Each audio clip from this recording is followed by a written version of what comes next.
sini saya langsung akan menjelaskan untuk data yang pertama atau soal pertama itu saya menggunakan analisis Mann-Whitney. Alasannya itu karena sampelnya itu bersifat independen dan juga data sampelnya tidak terdistribusi normal serta datanya itu berskala ordinal.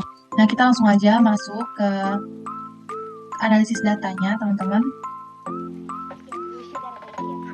Nah, kita tinggal klik analyze, kemudian kita klik non-parametric test, kemudian legacy dialog, kemudian kita klik to independent sample. Nah, di sini untuk desa kita masukkan ke test variable list, kemudian desa AB-nya itu ke group variable. Nah, untuk definisinya itu desa A itu saya beri kode dengan angka 1 dan desa B itu saya beri kode dengan angka 2. Kemudian continue.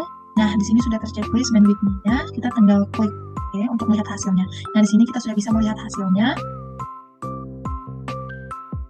Nah, di sini untuk nilai asymmetric-nya itu ada 183 atau 0183, yang artinya itu tentunya lebih besar daripada 0,005. Nah, artinya H1 itu ditolak dan H0-nya itu diterima. Jadi terdapat perbedaan yang signifikan dari masyarakat desa sesudah diberikan penyuluhan mengenai pembakaran sampah. Kemudian kita next ke soal berikutnya. Kita next soal 2. Kemudian di sini nomor 2-nya juga sudah saya masukkan datanya. Di sini saya menggunakan uji data Wolf-Words. Nah, di sini kita tinggal menganalisis datanya, teman-teman. Kita klik analyze, kemudian kita klik non-parametric test, kemudian kita klik legacy dialog.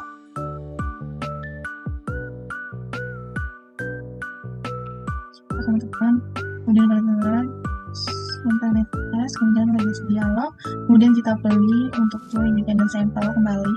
Nah, untuk yang di sini nilainya kita taruh di atas, kemudian untuk jurusannya kita taruh di bawah.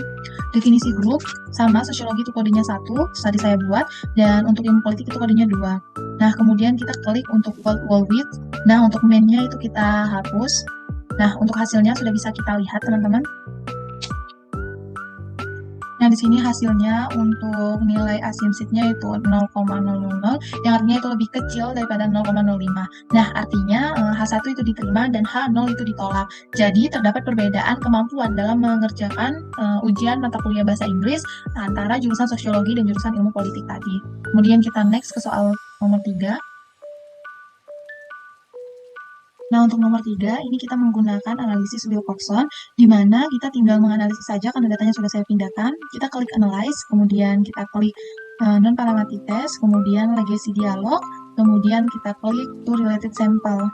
Nah, untuk sebelumnya itu kita masukkan ke variabel 1, dan untuk sesudah kita masukkan ke variabel 2. Kemudian tinggal kita okekan saja karena sudah terchecklist. Di sini kita bisa melihat langsung hasilnya. Nah, di sini untuk nilai asymmetric-nya itu ada 0,003, yang artinya itu lebih kecil daripada 0,005. Nah, maka datanya itu berkesimpulan tidak normal, jadi tidak terdapat perbedaan yang signifikan, baik setelah dipasang AC maupun sebelum dipasang AC terhadap minat belajar siswa. Kemudian kita next ke soal berikutnya. Nah, untuk nomor 4 itu saya menggunakan analisis ANOVA, di mana karena data bebasnya itu berbentuk interval dan juga ratio. Nah, kita langsung saja ke analisisnya. Kita klik analyze, kemudian kita klik non-parametric test, kemudian kita klik legacy dialog, kemudian related sample. Nah, di sini untuk semua yang ada di kiri kita pindahkan ke kanan. Kemudian ini langsung saja karena sudah tercentang di sini treatment-nya. Kemudian kita klik. Nah, kita sudah bisa melihat hasilnya, teman-teman. Nah, di sini kita bisa melihat hasil asymmetric-nya itu adalah 0,140, di mana ini tentunya lebih besar daripada 0,005. Maka H0-nya itu ditolak. Jadi ketiga hari pelatihan itu memiliki hasil evaluasi yang berbeda satu sama lain. Nah, kemudian next ke soal selanjutnya.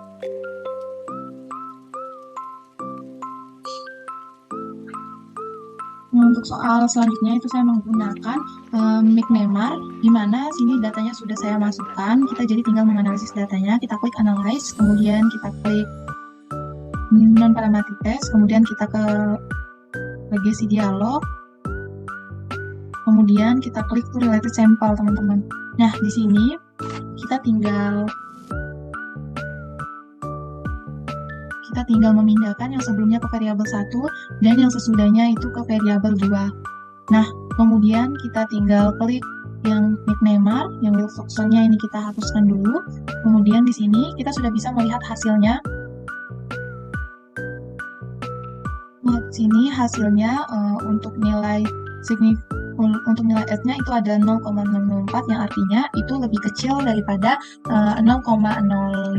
Nah, maka H0-nya itu diterima, H1-nya itu ditolak. Jadi tidak terdapat perbedaan jumlah orang tua yang memberi makan anaknya dengan protein yang tinggi baik sebelum maupun sesudah dilakukannya penyuluhan. Kemudian kita ke soal nomor 6. Nah, untuk soal nomor 6, itu saya menggunakan analisis dengan Cochrane, di mana biasanya uji ini memang digunakan untuk mengetahui atribut yang dianggap penting dalam membentuk perilaku online atau daring, serta jenis datanya itu berasal dari sampel yang pengukurannya bersifat dikotomi atau terpisah-pisah. Nah, kita langsung saja masuk ke analisis datanya. Kita masuk ke analyze, kemudian ke non-parametric test, kemudian ke regulasi dialog, dan ke key related sample. Nah, kemudian kita tinggal memindahkan saja semuanya itu ke kotak yang ada di kanan. Kemudian kita ganti ke tipe tes Cochrane, dan ini kita hapus. Kemudian oke. Nah, di sini juga kita sudah bisa melihat hasil akhirnya, teman-teman. Nah, di sini untuk nilai asymptoticnya kita dapatkan 0,852 yang artinya itu lebih besar sekali dari 0,005. Nah, artinya H0-nya itu diterima dan H1-nya itu ditolak. Artinya tidak terdapat perbedaan nyata jenis online yang digunakan oleh pedagang online di kecamatan A. Kemudian kita masuk ke soal yang terakhir, teman-teman. Nah, di sini kita klik analyze, kemudian berbeda dengan yang sebelum-sebelumnya, di sini kita masuknya ke descriptive statis. Nah, di sini kita klik yang cross tabs. Nah, kemudian untuk nama calonnya itu di row S, dan untuk jumlah pemilihannya itu di kolom S. Nah, kemudian kita klik statis. Nah, di sini kita klik untuk chi-square, karena untuk yang analisis terakhir ini saya menggunakan analisis chi-square, di mana itu dikarenakan kategori dari nominal dan sampelnya itu bersifat independen, serta sampelnya itu lebih dari 40. Nah, kemudian ini tinggal kita continue-kan. Kemudian kita oke-kan. Nah, di sini kita sudah bisa melihat hasilnya, teman-teman.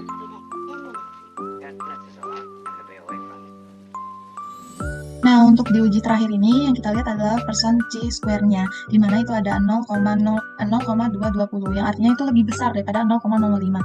Jadi H0-nya itu diterima, H1-nya ditolak. Artinya tidak terdapat perbedaan terdapat perbedaan jumlah suara yang sangat signifikan di antara kelima calon Bupati Kabupaten Bangka dalam Pilkada 2024. Nah, teman-teman, itu merupakan hasil dari analisis atau hasil dari jawaban analisis uji statistik yang bisa saya sampaikan.